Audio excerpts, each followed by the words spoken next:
hattuun itti wal geette dhiiga hiyyeessaa dhugdu malee waajjira lafaatii miti. Bootaa kana keessa mootummaa yoo jiraate ta'e hojjettoota hiyyeeyyii dhiiga dhugan kanaaf fala wayii kaa'uu qaba. Waajjira hattuun itti wal geette dhiiga hiyyeessaa dhugdu malee waajjira lafaatii miti. Bootaa kana keessa mootummaa yoo jiraate ta'e hojjettoota hiyyeeyyii dhiiga dhugan kanaaf fala wayii kaa'uu qaba. Namni kun mootummaan akka jiru abdii qaba. Tattaaffiin akka jiru ni beeka. Garuu mooqixa kanaan waan isa dubbachiisutu jira. Kallattii garaagaraan ni ka'u.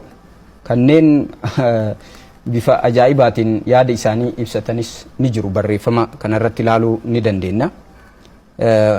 Waajjira kana mootummaan beeka jedhanii kaasu. Mootummaan garuu waajjira kan hundeessee humna namaa itti guutee rakkoo kan akka furaniif hojjetaa akka jiru isinis nus ni beekna. Waajjirri lafaa kana iddoo dhimmi namaa itti dhumuu miti. Jechi ittiin ibsinu hin jiru. Rabbi yoo sodaattan ta'eef dhimma xumuraadha.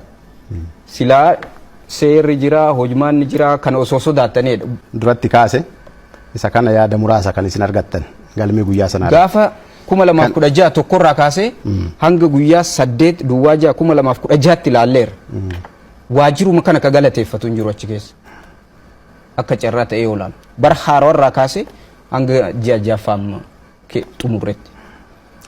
Tokko isa kana kanumarraa kaaneetii nuti si kan laalaa turre.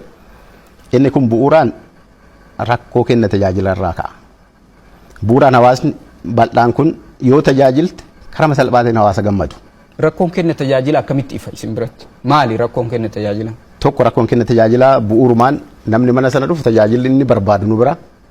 Nuti kan bulchinu waajjira lafaa jechuun kuusaa abbaan sun yaaboodhaan nu bira kaa'ate kan bulchinu.